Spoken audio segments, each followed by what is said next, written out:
Well, what is up, raw and real entrepreneurs? I was just the team just gave me the top 5 countries, and we have some consistent ones. Shouts out UK, Canada, Australia, US. But we have some countries that are kind of moving into that top 5 spot. We recently had the Philippines, Malaysia. Wherever you are in the world, I want to give you credit. Our show is growing every single month by 20% in the podcast world. That is outstanding. And most podcasters, 90% of podcasters, haven't released a new show in the last 90 days. And there is a new episode for you every single week. I'm going to be talking to a longtime friend today, and this has blown my mind. Her Etsy store has 5,566 5-star reviews in a year. She's going to talk about how she built this massive business part-time, and it's incredible. And before I bring her out, just a couple of quick announcements. Number one, I have a new course. It's called Employee to Entrepreneur. So if you are an employee and you want the typical Susan Sly, no nonsense, like in your face, direct how to go from employee to entrepreneur, that is the course for you. It is based on how I study at MIT, which is one of the top 5 universities in the world for technology. And so this is professionally filmed. It's got a workbook. It's you cannot go to the next course without completing the first module. So I just want to say, go to susansly.com, check it out. We are getting rave reviews. We did a very soft launch, and it's just fantastic. And my next announcement is, if you go to susansly.com and you have an idea for a show, or you know a show guest, please fill out the application. We would love to hear from you. Welcome to Raw and Real Entrepreneurship, the show that dares to bring the no-nonsense insight to those who have the courage to start, grow, and scale a business. Here is your host, entrepreneur, investor, and best-selling author, Susan Sly. Check it out. My guest today is, first and foremost, she has had many incarnations of her career. She has worked from home for the last 35 years and created several businesses, in the direct sales space, in the crafting field, online scrapbooking. And on top of all of it, she's a natural leader. And yes, I'm looking at her bio, but I'm going to speak from the heart. I have seen her on stages bringing thousands of people to tears. She is transparent. She has overcome adversity. And on top of it, she is a mom and a grandma. She doesn't look like it. If you're watching on YouTube, you'll be like, no, I don't believe it. She has 6 grandchildren under the age of 2, 8 grandchildren, and that number just keeps growing all the time. And her Etsy store, Little August Ranch, has 24 bestsellers. I haven't done a craft since I was probably 13 years old, or one of the kids' school projects, but this woman it's just blowing my mind. So Gina, Mote, thank you for being on Raw and Real Entrepreneurship. Oh, thank you so much for having me. Gina, I have wanted to interview you. We're friends. We have spent Christmas Eves together. We have had wine together. And every time I'm talking to Gina, she's just giving me updates, but she's also so humble about it all. But this is incredible. Some people start an Etsy store and don't sell one thing. I just want to jump in and ask you the very first question that's top of mind, which is like, what made you say, I want to start an Etsy store? No, so it all began actually the beginning of COVID, which is kind of a funny thing because it wasn't a COVID born business per se. We moved into our new house out on property the day COVID started. And having the back history with being a crafter and a maker, but I hadn't been in that space for years. This was our 3rd build of a new house. And I was craving to create my own decor, my own pieces in this house. And so that's where we were trapped in an RV for 5 months while we were building. And I'll tell you guys, everybody thinks of Arizona being really rainy in the summer months with the monsoons. Oh, no. That was the rainiest winter and spring like ever in the history. And I was trapped in an RV. And so I did nothing but look at Pinterest and all these different craft ideas and things like that. I had a notebook full of things I wanted to make. And I started to do that. But my husband kind of knows the way things go with me. As soon as we started, we moved in and we started doing things, he says to me, we're not going to do shows again, are we? Because that was like 30 years ago. And I said, oh, no. So long story short, we did end up doing shows. And here in Arizona, we were really lucky that things were still open outdoors. But we immediately realized how hot it was and how heavy our items were to haul. And I started the Etsy store simply to use the credit card for doing the shows. But I noticed, you know what? We have a shipping history years ago. Like shipping, a lot of people are afraid of shipping. Shipping's not that hard. So to me, Etsy just sounded like something that we could do. We didn't have to pre-make product. We could make it to order. We didn't have to haul. We're old. Yeah, don't use that, girl. Don't use the O word. No. No, we're not using the O word. No. Like we're like knocking on 60 here in a couple of years, and it's like it's hard to explain, but like with every decade, it's like this is the new opportunity to come out of that cocoon and reinvent and do something new. And it'd been a while since I'd done something new, so. Etsy, it's such a wonderful place to do business because again, you don't have to pre-make anything. You don't have to haul anything. We had bought in a trailer, we were hauling, like I said, it was hot. And now I'm in my own environment. So it's just a wonderful place to be.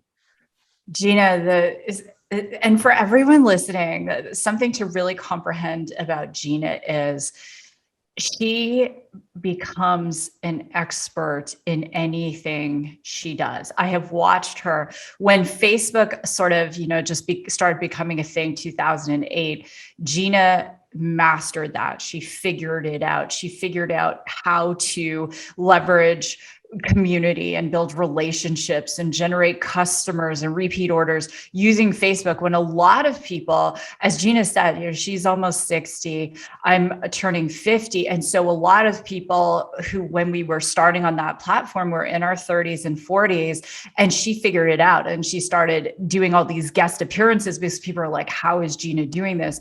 So when I watched her do Etsy, and for those of you familiar with Diana Frerick, president of Agency A, she's been on the show, and Diana and Gina and I were good friends.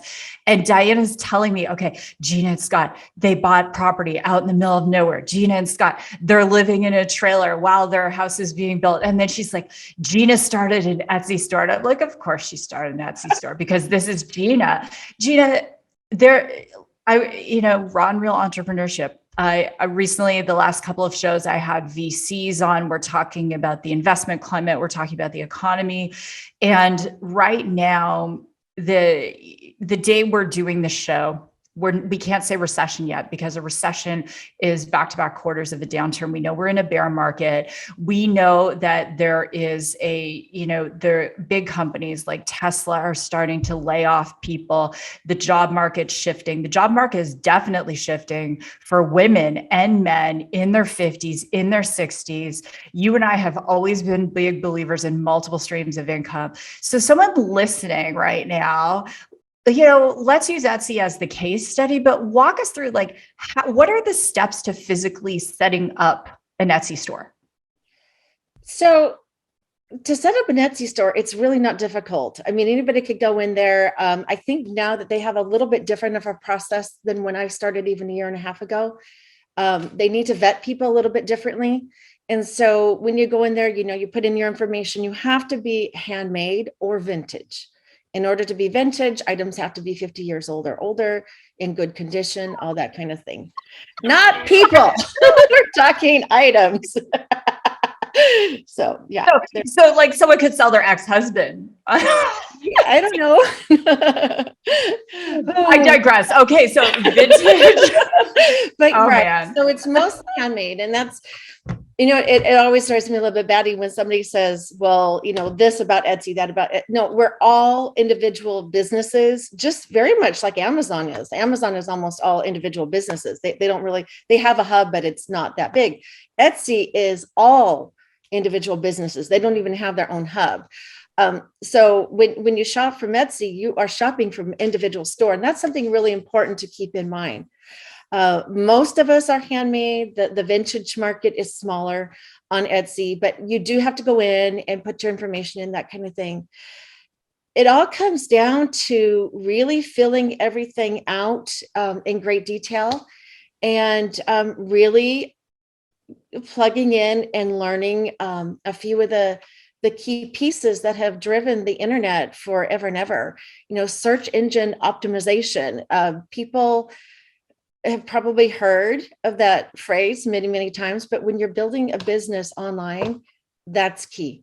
Absolutely. And that is why, I credit that 100% to the 24 bestsellers. If I didn't have my keywords plugged in right, if I didn't do my research, much of what I learned with Susan and Diana in previous, definitely plug into everything that Susan has to offer, because even though the business I am doing now is light years different from what I was doing when I took Susan's courses, the information that I learned is exactly what I'm using now to build Etsy so quickly.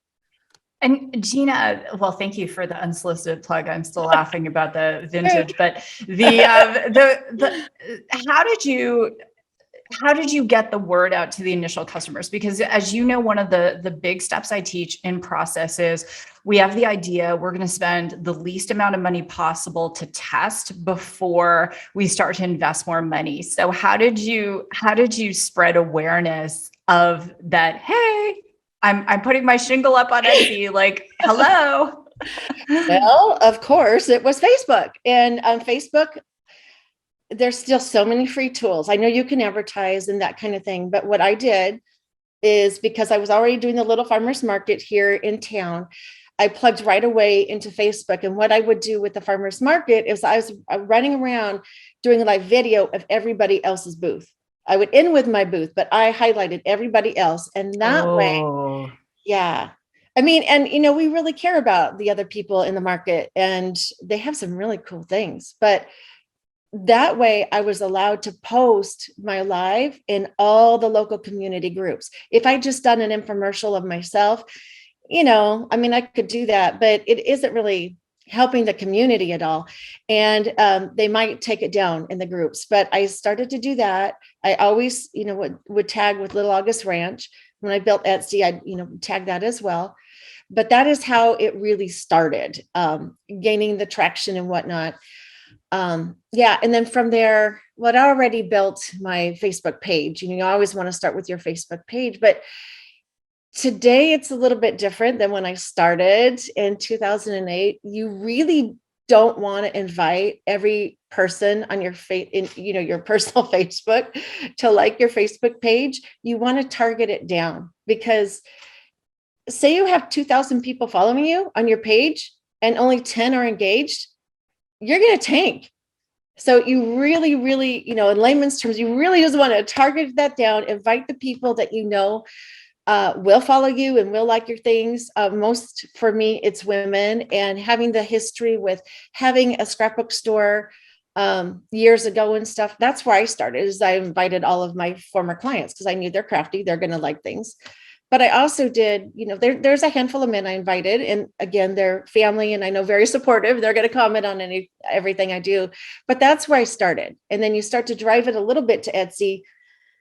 But I'll tell you what, my customers on Etsy, like 99% are people I have never met.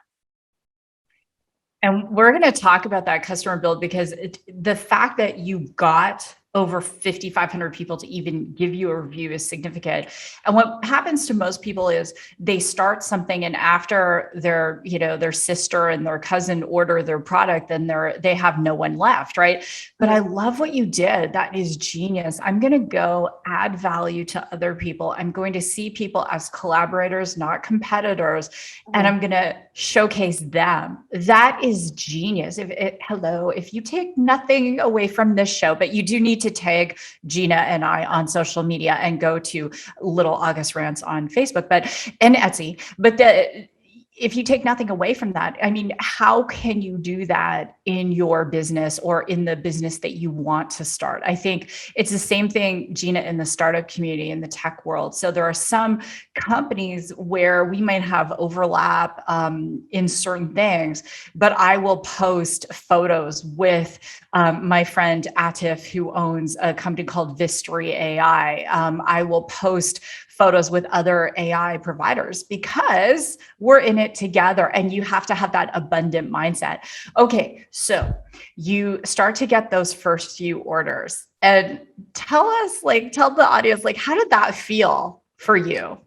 Oh my gosh. So I'd followed a couple of different people on YouTube and whatever. And then I had paid for some training on different subjects over the years and stuff. And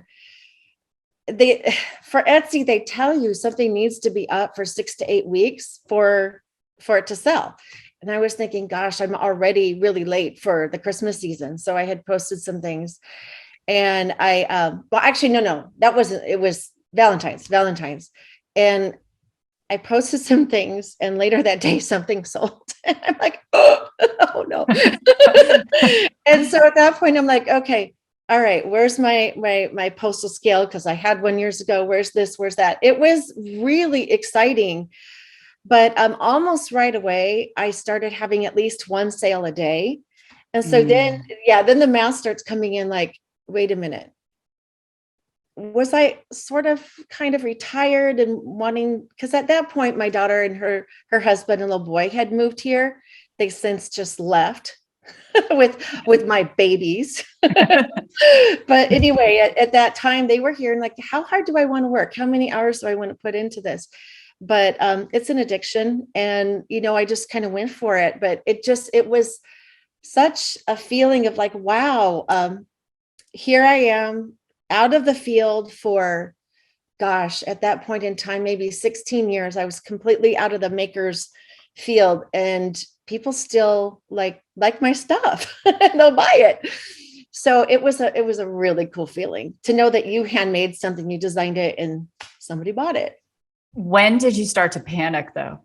Like, how soon did that set in? So there was 2 different points. One, so that was February, and things started going, and I could keep up with it and stuff. And then last summer, when my sister and her fiance were here, and we're floating around our pool, and my little cha-ching, I had come out with a new product. I don't know if you can see them or not. They're way over on the wall, surfboards up there. Mm-hmm. But I was selling a surfboard like every few hours, and like, oh, but now I have to go inside and paint them. So, playing with how many days, because on Etsy, you have to be very committed to how many days, you put your product out that it'll ship. You have to stick to that like glue. So that was a little bit of panic, but, got over it. Things just progressively got busier and busier, and we got used to the flow, that kind of thing.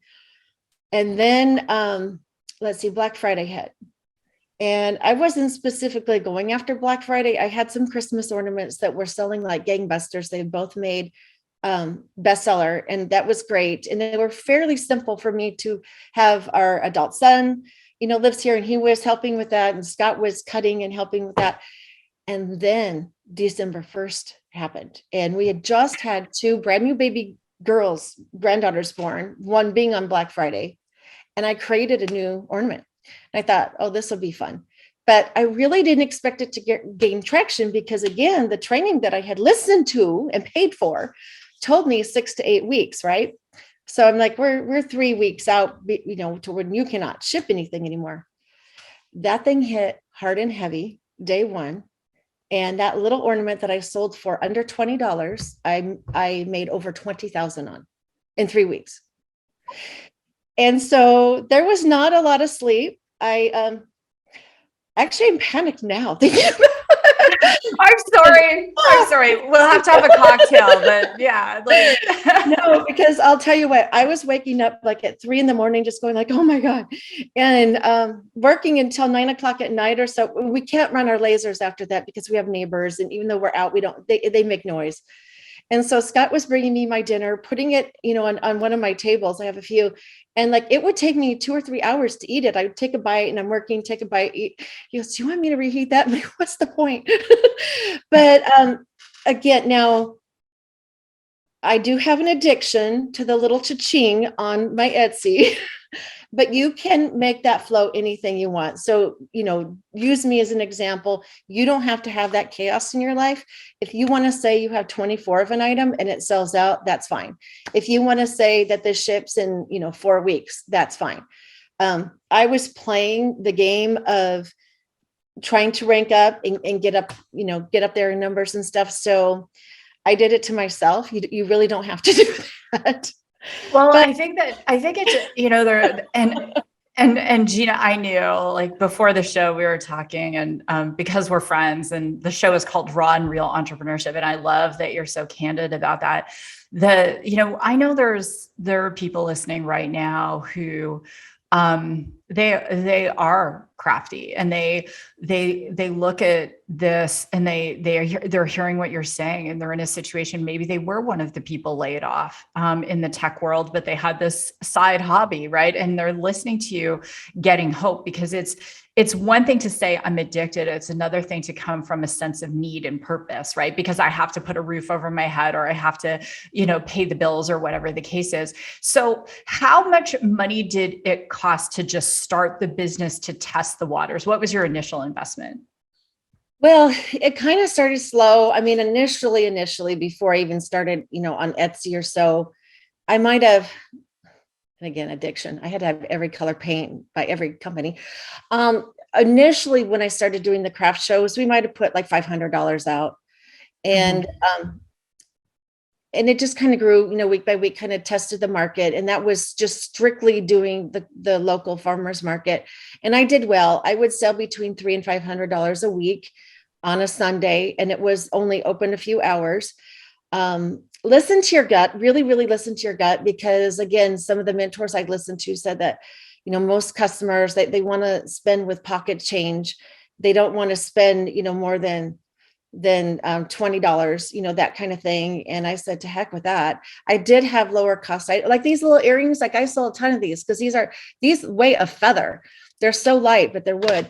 And those sold really well, but my other low cost items didn't really sell in the booth. So I listened to my gut and did that. And we did really well with it. But when I moved over to Etsy, by then I had bought equipment. We bought machines. And that is expensive. You've probably seen the background if you're on video here. I do have a Glowforge. That's the baby machine. People are a little bit more familiar with what a Glowforge is nowadays. It's a laser cutter. It cuts wood or acrylic or whatever, but it also engraves. And you can do, like, we've not even hardly tapped into that thing because we went so crazy with what we were doing. We haven't had time to explore. Well, this thing only lasted me May till July, until I outgrew it. That was $6,000 and we outgrew it, but it paid for itself really, really fast. Yeah. And then we had to get this ginormous machine that's taking up most of the garage. We can no longer it's really important to us to have our cars in the garage from day one of moving into a new house. Especially in Arizona, people. I know. It's like the cars are kicked out, but we're going to build a shop and all that kind of thing. We can only get one vehicle in. And Gina, the other thing we were talking about, so the day we're doing the show, it's the end of June. It's 110 degrees out. And where is Scott? Scott is Gina's husband, by the way. You don't know, but where is Scott right now? Tell everyone. Well, right now he's probably on his seventh heaven. He's keeping the dogs quiet. So he's in the air conditioned house, but he works right behind that wall over there. On the other side is the garage. This was supposed to originally be a garage, but this was supposed to be my game room, wine room. and we immediately made into craft space. But anyway, he works out in the garage where it is hot, and he keeps the door down so he's not disturbing. We live in a little valley and we're on 2.5 acres, but noise in a valley kind of just echoes, and we like our neighbors, so we don't want to bother them. So he has the garage down and he works out in the sweatshop. And again, we limit our hours. We never start cutting till 7. We always end, well, it's summertime. We usually end by 3 or 4 because I've got to hit the pool. I mean, I'll be real here. We do get up between 4 and 5 in the morning. I get my computer work that done early, and then we work until 3 or 4, and then we're in the pool. But yeah, he is out there. That is the best diet in the world, you guys. It is, talk about hot yoga. I know Susan's a fan. He's like the hot yoga all day long.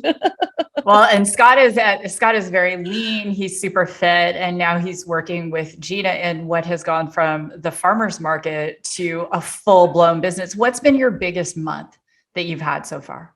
Well, December was huge. It was really, really huge. But I'll tell you, everybody I followed said that your J months are dead. January, June, and July are dead. I'm waiting for that. Not that I am. I mean, I say that kind of flippantly because like we do want to know when is the best time to travel and go see our kids and stuff. I actually had after Christmas, my biggest week of the entire year was just 2 weeks ago in June. Mm-hmm. And like everybody, and we don't do wedding. And that's the thing is people said, if you want to do a year-round business, you've got to do wedding. And frankly, I've worked with the wedding before, and I don't want to work with bridezillas. I'm sorry.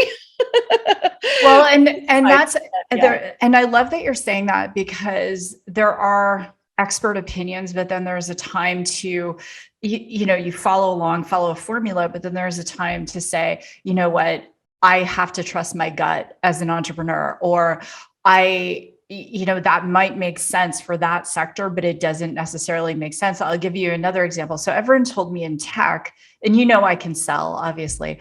Everyone said in tech, it's 18 months to 2 years to get a deal. And so the biggest one we've done, I can't disclose the details, but we started the discussion in late September and we signed the papers in January. And so that was, a 4-month. And so you follow a formula, you read the books, you attend the seminars and you take the courses, and then you go, okay, I've got it. Now it's time for me to step into my own power and say, I know how to do this. I'm going to share, if you're on YouTube, I'm going to share Little August Ranch on Etsy. And so I think one of the many zones of genius in terms of like things like the DIY kits is that as parents, we're home with our kids for the summer and we love our children, but it's like, I want you off a screen. Right. So here's something, and I'm already, I'm looking at this and we're planning Emery's 13th birthday party. And I'm like, oh my gosh, this is the best. Like, I'm just thinking about like fun things we can do for her birthday, right? Because she's a tween. And so I can see so clearly with your store why there's not a definitive seasonality to this, which I think is absolutely genius. Gina, I want to ask you a final question. Like, what do you want to say to that person who is, you and I have both, within the last, what year is this? I have to think, 2022. Within the last 7-8 years, you and I have both gone through some very serious health events for very different reasons. And we came out of those and said, you know what? I want to create life on my own terms. I want to claim a different level of power. What do you want to say to the person listening to this, the man or the woman who maybe is in their 50s, in their 60s, and they're like, you know what, I don't feel in my power, but I feel like there's something I still want to do. What do you want to say to them to give them the courage to take the next step? Well, life is a funny thing. Whatever you're going through, you're going to go through it, whether you're sitting on the couch or you're physically creating something. For me, we went through some health things in the past and whatever, but we were hit by a car 3 years ago from behind. And as I say, I will have the same level of pain if I'm sitting on the couch watching TV or if I'm creating and working and building something. when you're creating and working and building something, especially if you are a creative, like I do have that piece, it's still there, but you don't think about it. You're not married to it. You're moving on and you're doing something that, truly makes you happy. And so for me, that was absolutely huge to have this to fall into, that I could still create and do and have fun with it. And Susan was just showing the Etsy. It's funny because the mermaids and the surfboard, like I love to create. I love it when somebody buys my finished work. And I have a mermaid right here that I just finished for somebody. Those are huge sellers and they're over $100. They sell well on Etsy. It's a really cool thing. I love to be able to create that. And when I'm creating that, they're all to order. I can't help but think about whose home it's going to be in and how, it's going to bless them. And then when they write something on the review and or maybe even share a picture of it hanging, it really means something, and then the DIY, it's such a funny thing with that is I never meant to make DIY, but following the market and seeing where things were going. And that's when, that's where the COVID piece kind of hit for me, is so many more people were home and so many kids were home. And creating this, I've had so many really heartfelt reviews and notes with people telling me how much it meant to have all these fresh new kits. And so, we have a next chapter coming in the next few weeks. So that'll be another piece with the DIY and whatnot. But there's so many people out there that are just waiting to see, what you have to offer. So don't ever just sit back and say, well, I have all these things going against me. I'm too old. I'm too sick. I'm too whatever it is. Because the more that you pour into something that really brings you joy, you can't help but bring other people joy. I love what you just said. I would be in discomfort, whether I'm sitting on the sofa or I'm doing something fulfilling. And I hope for some of you that is a good butt kicking, because that, I was asked the other day about my journey with multiple sclerosis. And that was what I thought, like, if my arm is going to be tingling or, I'm going to, whatever's going to be going on, like, I could be productive. I could build businesses, or I could feel sorry for myself and watch The Young and the Restless, like whatever. I'm just like you. I'm not capable of that. And so Gina, thank you so much for being here. And I would love, Gina and I would love, I don't have 5,566 five-star reviews, but if you're whatever platform you're listening on, Gina and I would love a 5-star review. Go ahead and tag us on social. Go to Little August Ranch on Etsy. Go do some shopping, because, there's probably a holiday coming wherever you are, someone's birthday, a bat mitzvah, whatever it is that's coming, just go shopping. So Gina, thank you so much. And Susan, I did make a code for your audience, whether they go to Little August Ranch or Etsy, just Susan 22. Well, thank you. That's Susan 22. It's a good code. It's a good code. Yes. And remember, there is nothing vintage on Little August Ranch. There are no ex-husbands there, y'all, to buy. All right. Well, everyone, thank you so much for being here. This has been another episode of Raw and Real Entrepreneurship. And thank you for being an amazing listener. And if this show has helped you in any way, please share it on social, tag us, send an email. We love you so much. And with that, God bless, go rock your day. And I will see you in the next episode.